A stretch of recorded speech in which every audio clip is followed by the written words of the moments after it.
(5월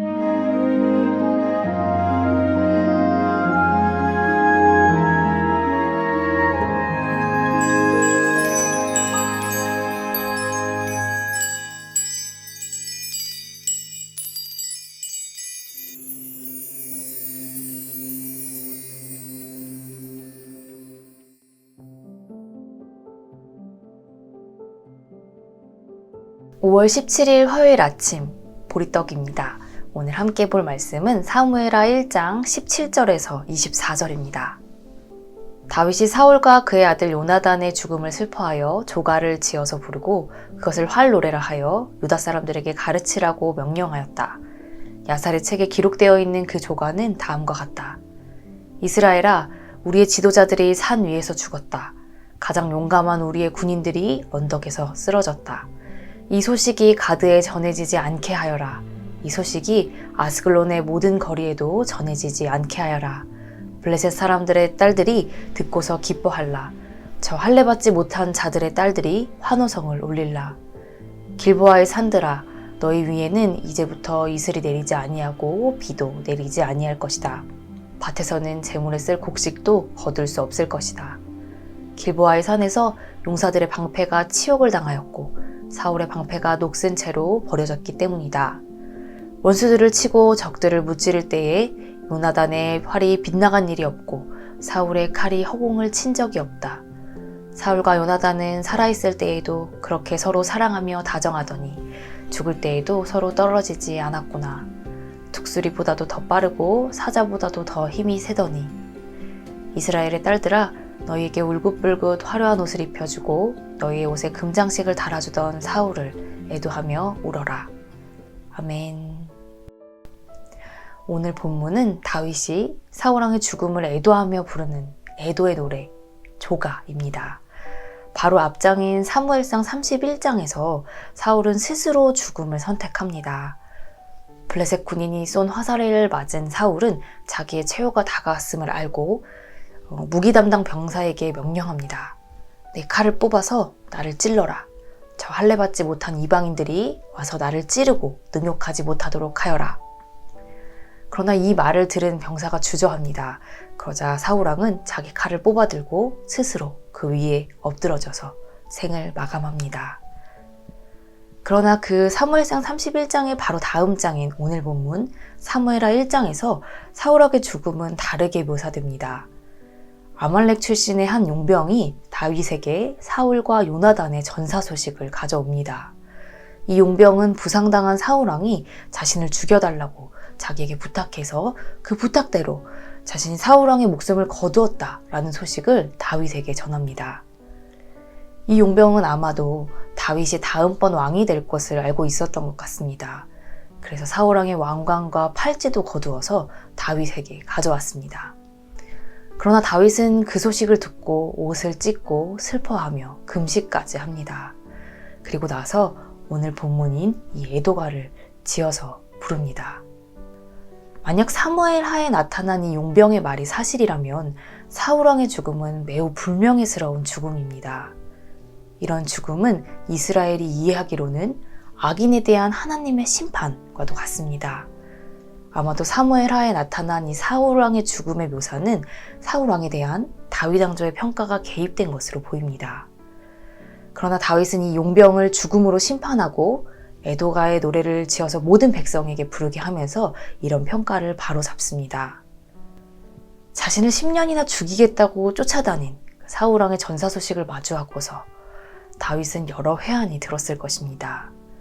그러나 다윗은 그런 마음을 그저 자기 속에 잘 묻어두고서 백성들과 함께 부를 노래에는 사울의 영광만 가득 담았습니다.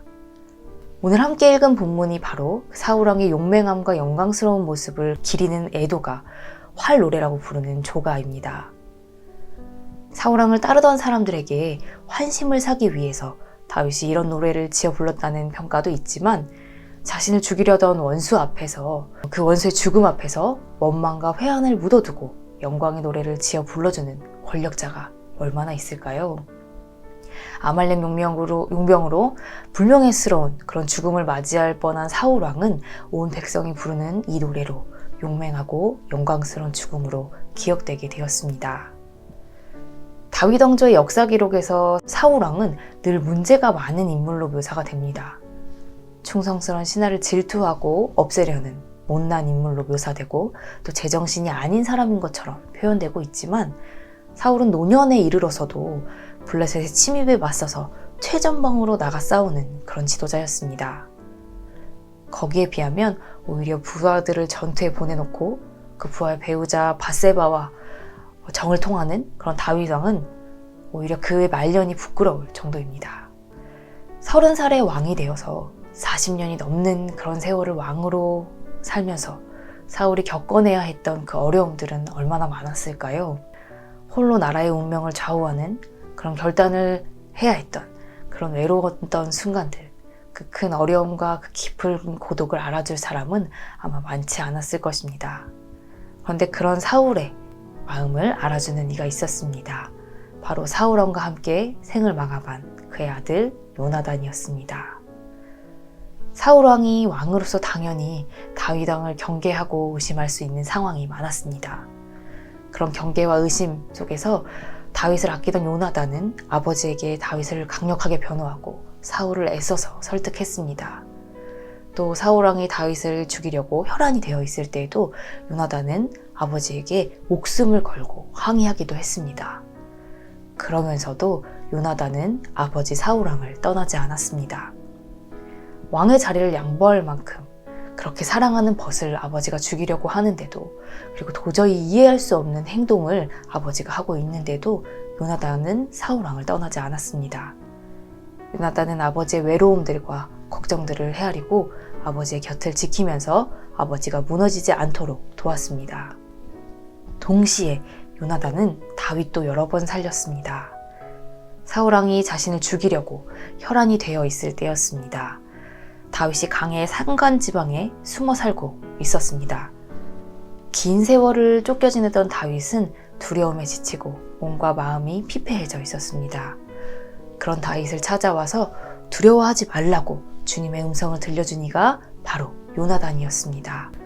요나단은 자신이 왕의 아들이면서도 친구인 다윗이 왕이 될 것이라고 확언하면서 두려워하던 다윗에게 용기와 믿음을 주었습니다. 긴 세월을 쫓겨다니면서 다윗은 무너질 때가 많았을 것이고 또 더 이상 자기를 믿지 못하고 자기 삶을 놔버리고 싶은 순간도 많았을 것입니다. 바로 그럴 때 자기도 자신을 믿지 못하고 무너져 내릴 때 자신을 믿어주는 그 친구의 진심으로 다윗은 다시 일어설 수 있었습니다. 스스로를 믿지 못해 무너져 내리는 그 시간을 다윗은 자신을 믿어주는 요나단의 믿음으로 견뎌낼 수 있었습니다. 우리는 늘 다윗의 영광에만 눈을 돌립니다. 그러나 사울을 헤아리고 다윗을 일으켜 세운 이가 바로 요나단이었습니다. 우리도 다른 사람을 헤아리고 일으켜 세우는 그런 사람일까요? 우리는 모두 다윗이 되고 싶어 하지만 요나단 없이는 다윗의 영광도 없었을 것입니다. 요나단의 이름에는 야훼께서 주셨다, 야훼께서 두셨다 라는 뜻이 있습니다. 무너진 우리를 일으켜 세우도록 하나님이 주신 사람, 외롭고 고독한 우리를 이해하도록 거기에 두신 사람이 바로 요나단이었습니다. 우리도 요나단과 같은 사람이 되길 바랍니다. 다윗의 영광만 쫓는 그런 사람이 아니라 외로운 사람을 위하여 하나님이 보내주신 사람, 그리고 자기를 믿지 못해 무너진 사람을 위하여 거기에 두신 사람, 그런 사람으로 살아가는 우리들이 될 수 있기를 바랍니다. 기도하겠습니다. 하나님, 우리는 늘 다윗의 영광을 바라보며 신앙생활을 하지만 기이할 정도라고 하는 그 요나단의 큰 사랑 없이는 다윗의 영광도 불가능했다는 것을 깨닫습니다. 하나님, 우리가 하나님 나라의 영광을 위하여 기이할 정도로 사랑을 쏟아붓는 요나단과 같은 이들이 되길 원합니다. 이 세상을 위하여 하나님이 거기에 두신 사람으로 외로운 이들, 무너진 이들을 일으켜 세우는 하나님이 보내주신 사람으로 우리가 살아갈 수 있도록 좁은 우리의 마음과 생각을 넓고 깊게 하소서. 예수님의 이름으로 기도드립니다. 아멘.